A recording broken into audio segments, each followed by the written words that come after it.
So I'm back at this 40-foot Conchord, and we have pretty much got down to the last finished layer of glass that we've been doing.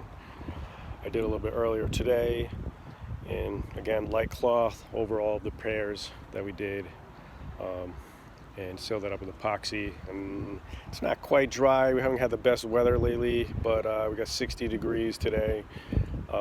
But my plan is to go over, skim coat this with some finish filler, and kind of go from there. And what we're going to be doing is getting some primer once this is all set. We've got a stretch of some good days, weather, and we're going to primer this whole thing and Awlgrip of the gunnels and the sides here.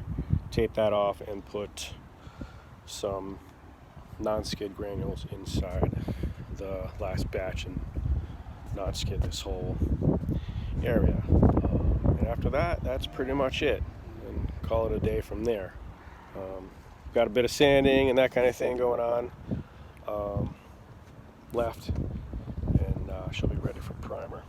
So, and then I will show you guys that.